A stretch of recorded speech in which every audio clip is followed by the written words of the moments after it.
présent aux côtés de Philippe Etchebest, Hélène Darroze et Paul Perret en tant que juré de Top Chef depuis 2 ans. Glenn Vielle explique avoir un peu de mal avec son image. Le petit nouveau de la bande n'est plus vraiment un. Cela fait désormais 2 ans que Glenn Vielle s'illustre en tant que juré de Top Chef sur M6. Lors de l'été 2021, on apprend que Michel Saran n'est pas appelé à poursuivre l'aventure auprès de Philippe Etchebest, Hélène Darroze et Paul Perret. La chaîne officialise alors rapidement l'arrivée du chef triplement étoilé de Lousteau de Baumanière au Beau de Provence au sein du programme. Les prestations que j'avais pu faire lors des précédentes saisons s'étaient bien passées. J'avais pris un peu d'assurance. Cela a plu à la production. C'est une émission sérieuse, regardée et très appréciée de la profession. Quand M6 m'intègre pour éventuellement intégrer le jury, je réponds présent bien sûr, avait-il confié à Télé Loisirs peu de temps après l'annonce de son nouveau rôle.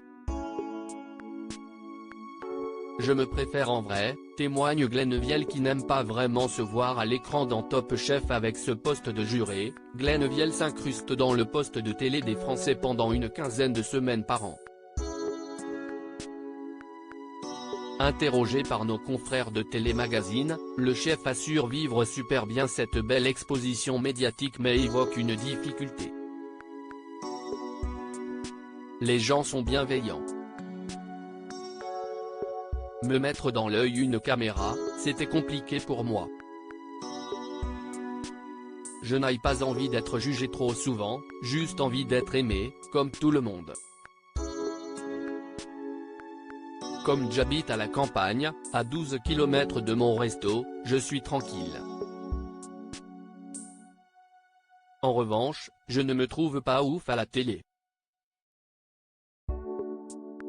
Prétentieusement peut-être, je me préfère en vrai, sourit-il. Top Chef 2023, Glenn Vielle explique pourquoi il n'a pas participé à l'émission plus tôt. Son look, d'ailleurs, est une partie des raisons pour lesquelles la production de Top Chef est venue chercher Glenn Vielle.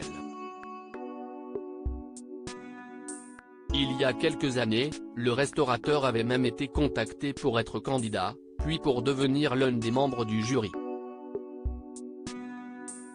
Je n'avais que 2 étoiles. Ils aimaient bien mon look décalé, mais c'était trop périlleux pour moi. Je ne suis pas un homme de concours. Plutôt un homme de collectif. J'ai refusé parce que je voulais d'abord ma 3e étoile. Quand elle est tombée, j'ai accepté, se remémore-t-il. Ce pari lui permettra-t-il de remporter une première victoire avec Mathieu s'il se qualifie en finale? À lire aussi. Pas vu à la télé dans Top Chef, ce que Philippe Etchebest a dit à Carla après son élimination.